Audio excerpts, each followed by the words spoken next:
Hola gente, bienvenidos a No Sabemos Nada, de donde tenemos el conocimiento aproximado de muchas cosas. Yo soy Álvaro y les doy la bienvenida a este recap de Puppet Patrol, el tercer episodio de Doom Patrol, la serie de DC Universe. Antes de comenzar quiero recomendarles que si no se han suscrito al canal y les gustan los videos, se suscriban y le den clic a la campanita para activar las notificaciones, y que si les gusta este video y alguno de los otros que ven aquí, por favor lo compartan con sus amigos y contactos para que siga creciendo la comunidad de No Sabemos Nada de. Este tercer episodio de Doom Patrol es un episodio que me pareció muy interesante. Hubo momentos muy graciosos, hubo momentos muy interesantes con información nueva sobre nuestros personajes. Tuvimos un episodio muy centrado en lo que era Larry y Negative Man y bueno, como todas las dinámicas internas de estos dos personajes. Y es un episodio que en general me gustó mucho, pero no me gustó tanto como los episodios pasados. Me parece que bajó un poquito, pero no es malo. No me quejo porque realmente lo que vimos aquí hay varias cosas de las que hablar. Entonces tenemos que Jane está poniendo los anuncios de perdido del Chief dentro de Cloverton. Todo el pueblo la está persiguiendo para decirle que no los quieren ahí, y es bastante lógico teniendo en cuenta lo que sucedió con Mr. Nobody, el burro, bueno, como todas estas cosas. Está claro que no quieren al Chief ni a la Doom Patrol cerca para nada. Con respecto a los otros personajes, tenemos aquí varios avances dentro de cada uno, excepto tal vez Rita. Rita es la que queda un poco más rezagada en este episodio, pero creo que vamos a tener, así como lo tenemos ahorita con Larry, creo que vamos a tener un episodio en donde nos van a ampliar la historia de Rita y en donde vamos a ver qué es todo este asunto con el bebé y cuál es todo este misterio alrededor del bebé, qué es lo que le muestra Mr. Nobody mientras la está torturando en el episodio pasado. Pero entonces, Victor Cyborg, tenemos algo bien interesante, y es que después de lo que pasó con Nobody, él está dudando de muchas cosas al darse cuenta de que las palabras que él dijo fueron las mismas palabras que su padre le dijo después. Entonces él no sabe hasta qué punto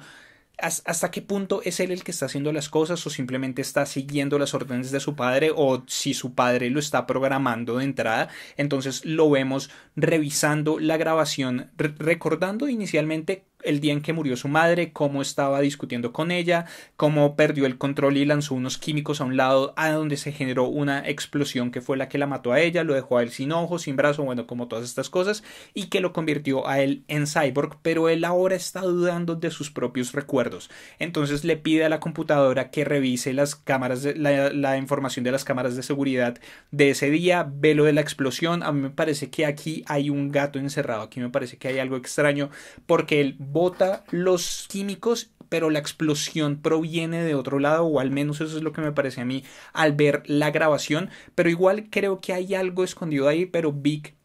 no sabe si la grabación es real. Le pide a la computadora revisar si es veraz o no, si la han modificado de una manera u otra. Pero esos flashbacks y esa grabación nos dejan ver una cosa, y es que desde antes del accidente ya estaban controlando la vida de Vic. Teníamos que le estaban controlando su vida en el colegio, porque él estaba hablando con su mamá sobre salir con sus amigos, y ella le estaba diciendo que tenía que salir, que obviamente tenía que tener una vida por fuera del colegio, y Vic le decía, pero es que mi padre me ha estado diciendo eso. Pero el papá y la mamá estaban controlando absolutamente todos los aspectos de su vida, desde cuánto tiempo podía pasar con sus amigos para que no afectara sus notas, hasta cuánto tiempo tenía de entrenamiento dentro del equipo de fútbol, porque hay alguna mención a eso, como si tu padre no hubiera hecho tal cosa, tú hubieras entrenado más tiempo y tal vez te hubieras lesionado, bueno, como todo esto. Pero desde antes Vic tenía su vida totalmente controlada, y es lo que vemos, la duda esa que surgió desde el episodio pasado y como que lo hace avanzar a él aquí, y lo vemos también tomando como el puesto del líder de este equipo, que era algo que ya veíamos desde el episodio pasado, y es como: yo soy el que es experimentado, yo soy el que es un héroe desde hace 5 años, yo soy el que tiene todo el conocimiento, ustedes tienen que hacer lo que yo les digo. Pero a lo largo del capítulo se van revelando sus propias inseguridades, ¿no? Porque inicialmente después de que descubren la información de Paraguay, él le pide a su padre que le mande el jet para llevarlos hasta Paraguay, y su papá simplemente le corta los recursos, le dice como: no, tú decidiste dejarme, esta es una misión que tú tienes que hacer solo, no tienes los recursos de Star Labs, no tienes las tarjetas de crédito, no tienes los medios de movilidad, como todas estas cosas. Tú eres un chico inteligente, entonces haz lo que tengas que hacer. Y más adelante en el capítulo, cuando él le reclama a Rita sobre su miedo de actuar, ella le devuelve y le dice: como usted también tiene miedo, usted se supone que es un héroe, pero nos está llevando a nosotros que no sabemos nada porque usted tiene miedo y no sabe qué hacer y necesita compañía y por eso es que está con nosotros. Y él le reconoce a ella que él solamente está haciendo esto para impresionar a su padre, y en medio de eso nos damos cuenta de cuál es el nivel de control que tiene Silas Stone sobre Cyborg, porque se supone que Vic tiene el modo de privacidad activado, pero no importa, Silas está escuchando absolutamente todo lo que están diciendo, y justo después de que él dice que solamente quiere impresionar a su padre, Silas lo llama como diciendo, ok, la razón por la que mi hijo está haciendo esto no es por rebeldía y no es porque se quiera deshacer de mí, sino porque quiere impresionarme, entonces ahora que lo reconoció, sí lo voy a ayudar, y le manda el jet que es con el que finalmente van hasta Paraguay por Jane, Larry y Cliff, que bueno, ya vamos a hablar de todo eso. También tenemos desarrollo en cuanto a Cliff. Cliff encuentra, mientras están buscando en el taller del Chief información, encuentra el teléfono de su hija, y vemos que a lo largo del episodio él va a estar varias veces mirando ese teléfono, como hay un momento en el que está en este motel en el que él va incluso a un teléfono y está pensando en llamarla, pero no lo hace, y pues ya sabemos como todas estas cosas que están sucediendo con respecto a Cliff y su hija, el miedo que él tiene a que ella no lo reconozca como, bueno, como un humano, o que ella no lo acepte en la forma en la que está actualmente, su miedo a ser un monstruo, que aquí se intensifica con lo que sucede en Paraguay dentro de las instalaciones de Fucktopia. Como todo esto, y además tenemos que Cliff está antagonizando muchísimo a Cyborg, y creo realmente que, de nuevo lo digo porque lo dije en el recap del episodio pasado, creo que es una evolución natural de la relación de ellos dos, en el sentido en el que Cyborg llega con una actitud que no es muy agradable, porque Cyborg llega con esta actitud de soy el héroe de la ciudad grande y ustedes simplemente tienen que hacerme caso, y a Cliff eso no le gusta, pero ya vemos que Cyborg se va abriendo un poco más, ya vemos que Cyborg va aceptando un poco más su propia naturaleza, sus propias fallas, sus propias falencias, y bueno, como todas estas cosas, y cuando él ya logra integrarse más al equipo, yo creo que estas cosas que están sucediendo entre Cliff y él van a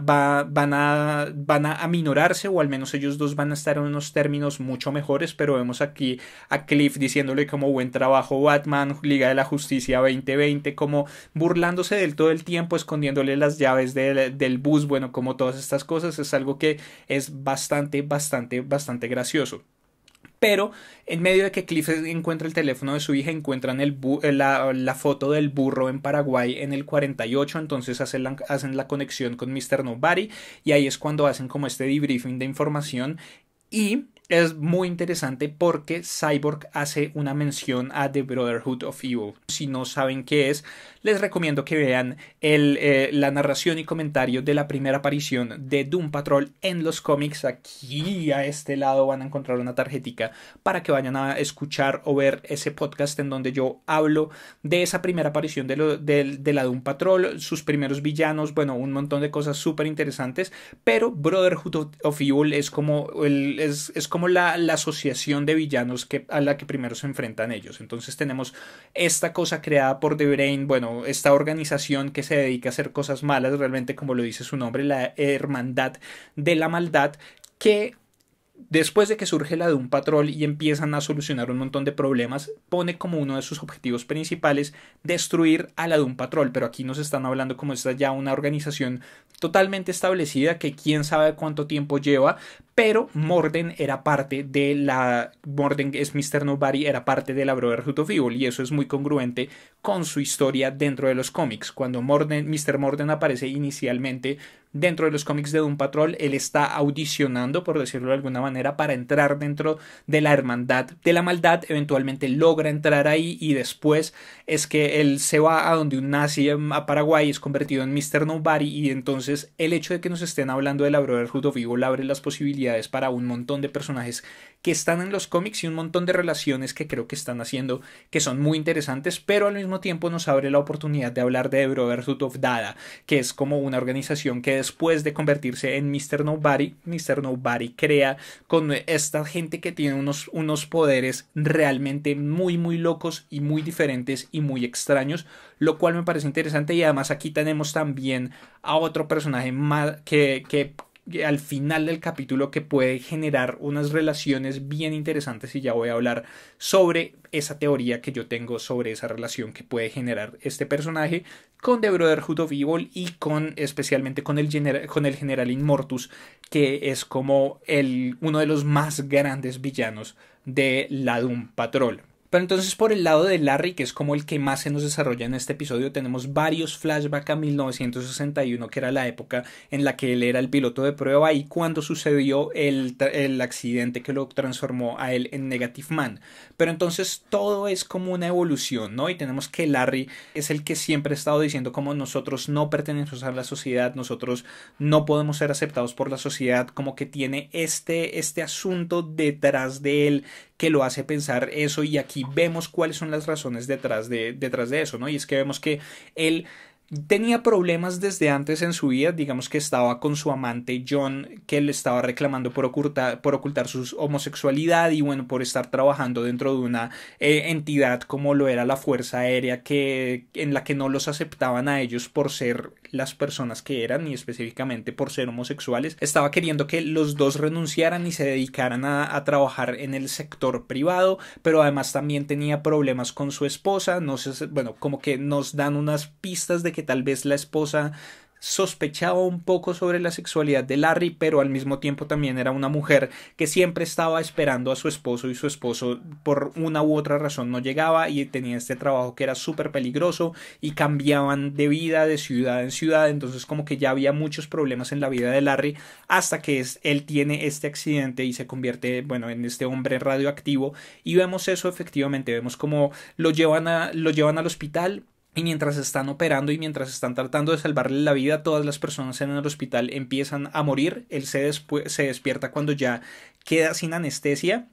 Y lo que llega es una brigada con trajes antirradiación, lo detienen y lo ponen dentro de esta habitación totalmente metálica para contener precisamente la radiación que él emite, y pues tenemos además todas las quemaduras, y después de eso su esposa lo deja,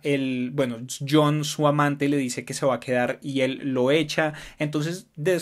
Larry le echa mucho la culpa a Negative Man, y cuando encuentran Fucktopia y encuentran como este método que se hizo sobre Mr. Nobody para crearlo, y él ve esta opción como algo factible para deshacerse de Negative Man, entra directo a la sala y hay este enfrentamiento muy interesante entre las dos entidades. Larry tratando de despedirse totalmente de Negative Man y Negative Man no queriendo desprenderse de él, pero al final enfrentándolo, ¿no? Y es que sí, hay que concederle a Larry que efectivamente parte de lo que hace que él no pueda volver a la sociedad es que es un hombre radioactivo que tiene una entidad hecha de ondas de radio adentro que no puede controlar y que sale en cualquier momento, y que generalmente cuando sale genera destrucción de algún modo. Pero por otro lado, lo que nos deja ver aquí al final Negative Man,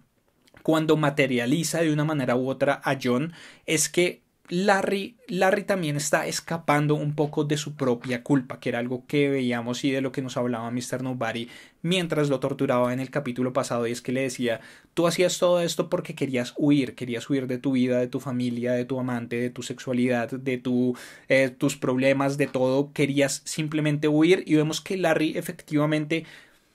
trata de ver todas las cosas que suceden a él que le generaron problemas, pero no se da cuenta de que su vida ya estaba muy jodida antes de que sucediera el accidente. Antes de Negative Man, él ya estaba teniendo problemas con John, estaba teniendo problemas con su esposa lo iba a dejar, tenía todas estas otras cuestiones que lo rodeaban, pero él estaba tan enfocado en su carrera, en el avión, en la prueba, en todas estas cosas,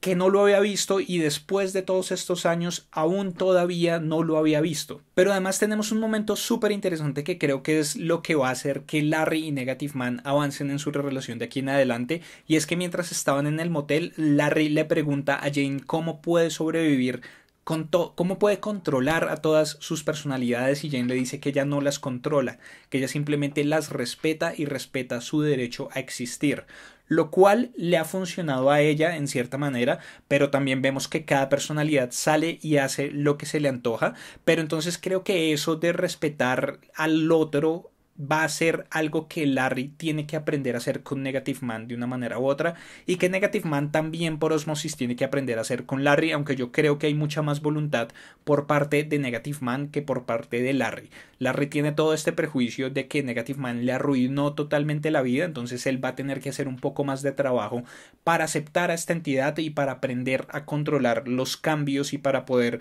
comunicarse con ella de una manera u otra, pero creo que va a ser lo determinante de aquí en adelante de la relación entre ellos dos y de cómo Larry avanza en el control de sus poderes. Volviendo un poco, porque aquí esta vez me fui por un enfoque no tanto cronológico de lo que estaba sucediendo, sino personaje a personaje, pero volviendo un poco tenemos todo este montaje súper divertido de ellos bajando desde Ohio, tratando de llegar hasta Paraguay dentro de este bus y dando vueltas dentro del mapa, y esta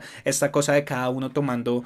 turnos para manejar el bus. Pero entonces la otra parte importante del episodio se da cuando aparece una nueva personalidad de Jane, que es Fleet, y la teletransporta a ella, a Cliff y a Larry hasta Paraguay, en donde nos encontramos este personaje que es súper extraño y súper interesante, que es Steve, que es esta especie de turista que uno no sabe al comienzo qué es lo que pasa, porque empieza a decir un montón de cosas como sin sentido, como a preguntarles que si ellos también se van a mejorar, que él se iba a hacer un Morden, pero que ahora quiere hacerse otro procedimiento, y es como, ¿qué procedimiento? ¿A dónde se va a hacer? ¿Qué es lo que va a hacer? Claramente conoce quién es Mr. Nobody, pero no sabemos exactamente qué es lo que sucede hasta que nos revelan Fuchtopia, que es este lugar que construyó Heinrich von Fuchs, que es el científico que volvió a Mr. Nobody. Pero entonces tenemos este lugar en donde él continuó con su experimentación, en donde nos cuentan su historia a través de esta historia de las marionetas, que me pareció súper divertida cuando él empieza a contar que era un científico muy brillante desde joven, que sus experimentos eran vistos como locos hasta que llegaron los nazis y empezaron a implementarlos de otra manera, y que después de que terminó la guerra él se fue para Paraguay por motivos de salud y ahí continuó con su investigación hasta que llegó Morden, y Morden entró a hacerse este procedimiento, y en esas llegó el Chief. Cosas interesantes aquí, el Chief llegó caminando, porque las marionetas eran bastante exactas en medio de todo, y si el Chief hubiera llegado en su silla de ruedas en ese momento, la marioneta habría tenido silla de ruedas. Y yo tengo una teoría muy interesante relacionada con cosas que suceden en los cómics sobre por qué él estaba caminando todavía en ese momento. Pero entonces llegó el Chief, le disparó a él, a Von Fuchs, e interrumpió el procedimiento e hizo que algo saliera mal con el procedimiento, pero entonces nos explican un poco cuál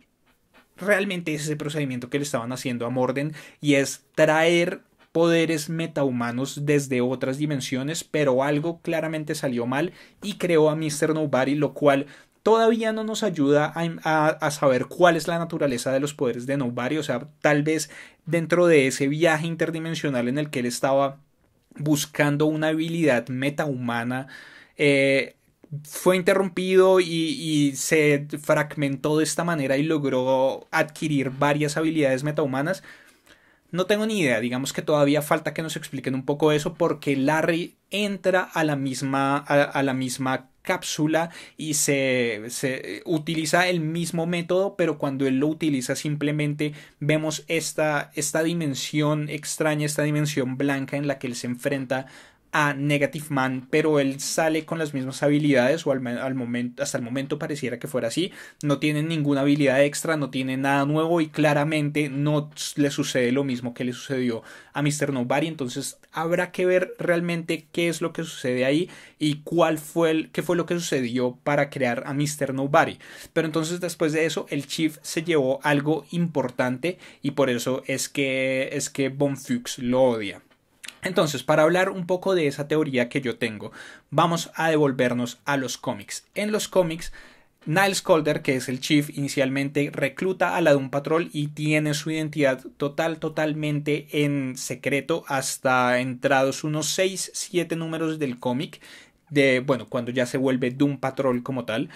porque tenemos que recordar que Doom Patrol inició como unas historias que aparecían en My Greatest Adventure, que era el título del cómic, que era una antología de historias de ciencia ficción y todas estas cosas, y después de 5 números era tan popular que se convirtió en Doom Patrol, y bueno, de ahí en adelante tenemos Doom Patrol como título individual, pero hasta 5 o 6 números avanzado de un patrol tenemos que Niles Caulder tiene que dar su identidad, tiene que decirles a ellos quién es él, y ahí es donde entra el General Immortus, que es como un personaje que es súper importante, y creo que ahí es donde nos están generando como las relaciones aquí con eso, porque el General Immortus es un tipo que ha vivido por siglos de siglos mediante un químico alquímico que él adquirió y le alargaba la vida, básicamente, y él ha vivido muchos siglos así hasta que se le empezó a acabar este químico y él empezó a tratar de reproducirlo dándoselo a los químicos más importantes que han sucedido en la historia, a Pasteur, a Newton, bueno, a un montón de gente, pero ninguno lograba reproducirlo, y en medio de eso Niles Caulder, como un médico joven y como un científico joven, empieza a hacer una investigación para alargar la vida, y el General Immortus la empieza a fundar, le empieza a dar plata a él, y eventualmente Caulder crea un químico que genera esto, crea un químico que hace que la vida se alargue, y después descubre que es Immortus el que le está dando la plata para su investigación, y decide que no le va a dar a él ese rayo porque Immortus es un personaje bastante malo, tiene como un montón de operaciones ilegales y malvadas alrededor del mundo. Entonces suceden cosas, eventualmente el Chief se hace pasar por muerto porque le implantan una bomba en el pecho, y para sacarse la bomba tiene que morirse, y después cuando se despierta y ya le han sacado y su asistente robot le ha sacado la bomba, ahí es cuando el Chief se da cuenta de que no puede caminar, y de ahí en adelante él no puede caminar. Entonces aquí tenemos que el Chief todavía caminaba cuando sucedió esto aquí con Von Fuchs y con Mr. Nobody. Entonces esto probablemente sucedió antes de lo que sucede, de lo que viene a suceder con el General Immortus, y antes de que el Chief pierda su habilidad para caminar. ¿Y qué es lo que le roba a él a Von Fuchs? Yo tengo una teoría, y es que aquí es donde entra el hombre animal vegetal mineral, que es lo que vemos al final, que es en lo que se convierte Steve. Y es que dentro de los cómics no es Steve, sino es Sven algo, que es un tipo noruego que que fue un estudiante de el Chief,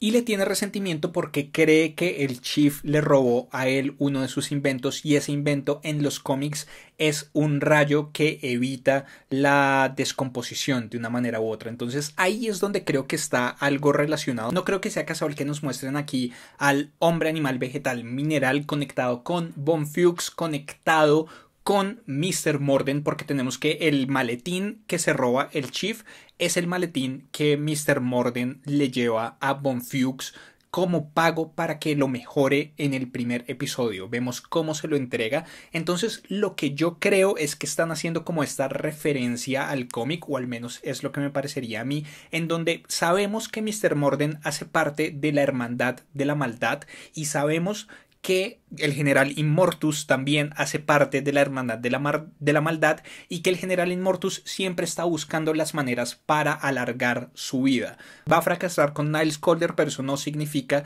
que no esté buscando otras maneras, y tal vez en algún momento logra crear, o algún científico logra crear este rayo antidescomposición, lo que en términos prácticos lo haría realmente inmortal, porque sería simplemente dispararle para evitar la descomposición de su cuerpo y evitar que se volviera más viejo y que muriera. Y Mr. Morden, dándose cuenta de que no puede hacer nada dentro de la Hermandad de la Maldad, se roba el rayo para llevárselo a Von Fuchs para pagarle para que lo mejore, porque uno de los objetivos de Von Fuchs probablemente también es vivir eternamente, y efectivamente aquí lo vemos como dentro de esta máquina, que me pareció súper divertida. Me pareció muy divertido que hubiera un tipo dándole manivela todo el tiempo. O sea, tiene que haber alguien 24 horas ahí dándole manivela todos los días. Eso me pareció súper divertido. Pero entonces tal vez el Chief, para evitar que el rayo cayera de nuevo en manos de el general Immortus y que Von Fuchs hiciera algo con él, interviene dentro del procedimiento, le dispara a Von Fuchs, dispara al otro lado y se lleva el rayo. O eso, no sé, esa es mi teoría actualmente, y además eso explicaría otra cosa, y es porque después de tantos años todos se ven iguales. Porque no me digan que no se habían preguntado eso, pero miremos las temporalidades. O sea, esto era el 48. En el 48 el Chief ya se veía tal y como se ve actualmente, porque la marioneta del Chief era muy igual a como lo vemos en la actualidad. Rita actuaba en los 50, pero Rita en la actualidad, después de 70 años, se ve igual a la Rita que se veía en las películas. Tenemos a Larry, que se convirtió en Negative Man en el 61, y en sí, conservadoramente, y digamos que se veía más viejo de lo que era. Supongamos que en ese momento Larry tenía unos 35 años. Igual eso fue hace 60 años, estaría en sus 90, lo que quiere decir que ya no tendría el mismo tipo de cuerpo, sino que además sería un hombre radioactivo súper viejo. Bueno, tenemos a Cliff, que eso sucedió en los 80, pero tenemos que tener en cuenta, y él ya estaba bien entrado, yo creo que en sus 40 más o menos estaba Cliff en ese momento. Pero desde los 80 han pasado más de 30 años y su cerebro igual sigue siendo orgánico, igual tendría que haber alguna especie de degradación en su cerebro. Y además tenemos a Jane, que Jane está desde los 70 con el Chief, y veíamos en las grabaciones al Chief hablando con ella inicialmente antes de que hicieran el mapa del Underground, y ella se veía igual a lo que está ahorita. Entonces, si existe alguna especie de rayo antidegradación, o si el Chief, como ya sabemos en los cómics, logró hacer este químico que alargaba la vida, él tuvo que habérselo puesto a él mismo y tuvo que habérselo dado a los otros para que se vean iguales, porque cada uno tiene poderes diferentes y cada uno tiene habilidades diferentes, y sería muy casual, realmente sería absurdamente casual que parte de los poderes de todo fuera que ninguno envejeciera. Entonces creo que está relacionado en eso. Eso es como la parte más loca de lo que voy a hablar aquí en este recap de este episodio. Pero entonces tenemos que dentro del catálogo de poderes que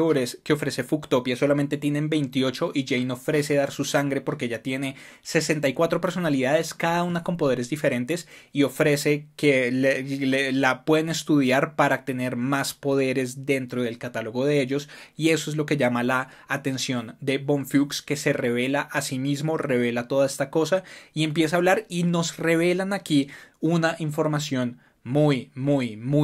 interesante, y es que bueno, nos hablan del origen de Jane, de Crazy Jane y de todas sus personalidades, y es que experimentaron en ella cuando ella era una niña, y de ahí fue que surgieron las otras personalidades. Entonces digamos que aquí esto puede entrar dentro de terreno potencial de spoilers, entonces no voy a evitar hablar tanto del origen de en los cómics de Jane, pero efectivamente en los cómics el origen de ella es como súper perturbador, de sus personalidades, de sus cosas, y cómo obtienen los poderes cada una de sus personalidades. Pero sí, y hay algo aquí muy interesante que menciona Von Fuchs, y le dice a ella que ella no es la personalidad original. Y efectivamente, Jane no es la personalidad original. No había querido hablar de esto porque sabía que podía ser un potencial spoiler, pero Jane es la personalidad predominante, pero la original es Kay Callis, que es una niña a la que le pasan todas estas cosas antes de que surjan las otras 60 y pico de personalidades. Y aquí hemos visto ya un buen abanico, pero todavía nos faltan un montón. Entonces tenemos a Jane como la personalidad predominante. Ella no tiene poderes. También hemos visto a Hammerhead, que es la que tiene la cicatriz aquí en el labio, que tiene super fuerza. Hemos visto a Flaming Katie, que no le dijeron Flaming Katie, sino solamente le dijeron Katie en el capítulo pasado, que es la que no le gusta que la interrumpan,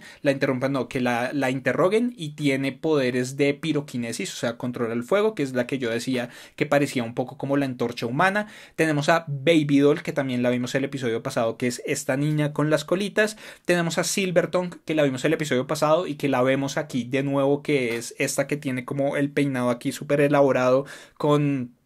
las cosas plateadas por la cara, y que es la que habla y salen las viñetas, se crean las palabras y luego las utiliza como dagas o las utiliza como proyectiles. Me parece realmente genial. Tenemos a Sondari, que ya la vimos en el primer episodio cuando están tratando de ver qué es lo que hacen con Rita, y ella se transforma en esta figura súper gigante con la cabeza de fuego, y Cliff le dice no, eso no es lo que vamos a hacer. Y aquí la vemos al final cuando están destruyendo las instalaciones de Fucktopia. Ella se transforma en Sondari, que es esta gigante que tiene un sol por cabeza y que puede lanzar bolas de fuego. Y tenemos a The Hanksman Beautiful Daughter, que es la pintora, es la que tiene la uniceja, haciendo una referencia muy clara a Frida Kahlo, que es la que pinta al final del episodio pasado toda esta cosa de Cyborg con su padre en los brazos, y el resto de la Doom Patrol muerta alrededor de él. Pero creo que a partir de eso es que se nos va a empezar a desarrollar aún más el personaje de Jane y sus otras personalidades y el Underground. De verdad, el Underground es un espacio súper loco donde conviven todas sus personalidades, cada una en espacios diferentes, y la historia de Jane con sus personalidades y lo que le ha pasado es realmente súper loca y tiene cosas súper fuertes. Entonces me parece muy interesante ver cómo pueden elaborar eso y cómo pueden investigar eso aquí en la serie, porque la serie de verdad me parece que cada capítulo, a pesar de que este no fue tan genial como los otros dos, me parece que cada capítulo logra hacerla un poco más interesante y logra hacerla un poco mejor. Y realmente en este punto, con estos primeros 3 episodios, yo ya puedo decir con toda seguridad que me gusta más que prácticamente todo lo que vi en Titans en su primera temporada completa. Tenemos el enfrentamiento, qué enfrentamiento tan increíble, cuando Von Fuchs le revela a ella que ella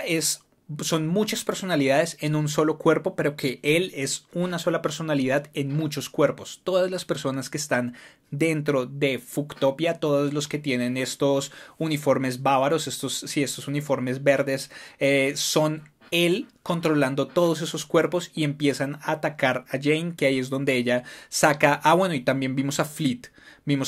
que es la que se teletransporta, se me olvidó mencionarla ahorita, pero ya se transforma en Fleet, se transforma en Silvertongue, o sea, como que ahí los enfrenta a todos. Pero vemos a Cliff, que Cliff pierde completamente el control. Cliff explota cabezas, los parte por la mitad, los golpea, los vuelve una nada, queda cubierto en sangre, y hasta después de que sucede eso se da cuenta de lo que hizo. Entonces ahí es donde yo hablaba ahorita de que tenemos que todo este miedo de él de ser un monstruo o de no ser la misma persona que era antes, y aquí esto simplemente lo amplifica. Es como un remordimiento instantáneo total después de que hace todo eso y se da cuenta de toda la sangre, y es como, ¿qué hice? Y cuando llega Jane, él la ataca sin querer, ella lo esquiva, pero él va a tratar de justificarse hacia ella le dice que no importa, y continúan. Pero Cliff después en el jet, después de que llegan Cyborg y Rita a recogerlos, todavía cubierto de sangre, va a mirar el teléfono de su hija, lo arruga y lo bota, como diciendo, yo no me lo merezco, miren lo que acabo de hacer, miren el monstruo que soy, yo no me merezco hablar con mi hija. Y terminamos con Steve saliendo de la máquina, transformándose en el hombre animal vegetal mineral, que es la apariencia que le están dando es una apariencia que es utilizada mucho después. En los cómics originales él solamente hace unas 2 apariciones, si no estoy mal, y realmente nunca aparece de esta manera, solamente aparece así dentro de lo que son las portadas del cómic, hablando de el hombre animal vegetal mineral vuelve o como cosas por el estilo, y ahí es donde aparece él con esta apariencia, con una mano vegetal, una mano los pies minerales, en la cabeza de él como científico, la cabeza del dinosaurio, como todas estas cosas, así como vimos a Steve salir. Pero en los cómics realmente es una figura mucho más amorfa, realmente nunca aparece con una figura concreta como tal, sino que es algo que simplemente puede cambiar de estado a voluntad. Sven, no sé qué cosa, que era el científico, que era el que ya les mencioné, que era el estudiante del Chief en Noruega, descubre esta manera como de hacer que las cosas cambien de estado, cambien de condición, por decirlo de alguna manera, y en medio de sus investigaciones lo que él quiere hacer es recrear la manera en la que la vida surgió. Y toda la vida surgió a partir de los minerales, dice él, o bueno, a partir de todos esos químicos y como esa sopa, ese caldo de cultivo que había antes de aminoácidos. Y la teoría que él tiene y que muchos científicos tienen es que una descarga eléctrica súper fuerte hizo que esos aminoácidos se reconstruyeran, se reconstituyeran y crearan los primeros organismos unicelulares y los primeros organismos vivos, y de ahí en adelante pues la evolución hizo a los animales, a los vegetales y bueno, como todas las otras cosas que conocemos. Entonces su plan es vengarse del Chief, y lo que él hace es que llega a la ciudad donde están ellos, empieza a explicar su experimento, y cuando esta sopa de aminoácidos está siendo bombardeada por una onda eléctrica súper fuerte, él se cae dentro de eso, y así es que obtiene su poder. Pero él ya lo tenía desde antes, pero eso simplemente como un show para que crean que fue un accidente realmente. Pero él adquiere la habilidad de cambiar a voluntad su estado, entonces puede ser un animal, puede ser un vegetal, puede ser un mineral, y puede cambiar sea cuando sea a lo que quiere, y a partir de eso se quedan cosas súper interesantes. Y como que es un enemigo que si lo desarrollan podrían hacer cosas muy locas y muy interesantes con alguien como el hombre animal vegetal mineral. Y con esto creo que ya cubrimos todo lo que sucedió en Puppet Patrol, este tercer episodio de Doom Patrol. De nuevo, el episodio me gustó muchísimo. Esta serie sigue avanzando con cosas muy geniales, con humor súper divertido, como esa broma de la impresora que le hace Cliff a Cyborg, que como tienes una impresora por ahí, apuesto que la tienes en el trasero, y después ¿y cómo recargas tu impresora de trasero? Y como, o sea, realmente el humor me parece que también está funcionando muy bien, la acción está funcionando muy bien, los personajes están funcionando genial, la historia me gusta mucho. Entonces, de verdad, Doom Patrol ha sido una sorpresa muy agradable, porque pensé que me iba a gustar, pero de nuevo, así como Titans, no pensé que me fuera a gustar tanto como me está gustando. Entonces esperemos a este viernes el 4.º episodio para ver cómo sigue avanzando. Por el momento no tengo nada más que decir, entonces les pido que abajo en los comentarios dejen todas sus opiniones. ¿Qué les pareció este nuevo episodio de Doom Patrol? ¿Qué les parecen todas mis teorías? ¿Cuáles son sus teorías con respecto a eso? ¿Qué fue lo que le robó el Chief a Von Fuchs? ¿Por qué estaba caminando ahí todavía él? ¿Por qué creen que todos siguen viéndose iguales después de que han pasado décadas de décadas? Por favor, dejen todo eso abajo, denle like a este video, compártanlo con sus amigos y contactos a los que creen que les pueda interesar, suscríbanse al canal si son nuevos, y si ya están suscritos, denle click a la campanita que no al lado del botón de suscripción para recibir notificaciones cada vez que esté subiendo videos nuevos, haciendo directos sorpresa, directos programados, y en general para saber de todo lo que sucede aquí en YouTube con No Sabemos Nada de. También pueden seguirme en el resto de redes sociales, en facebook.com/nosabamosnada4, en Twitter, en Instagram, en @nosabamosnada de, y en Vero me encuentran como No Sabemos Nada de. Yo soy Álvaro y nos vemos en una próxima oportunidad. Hasta luego.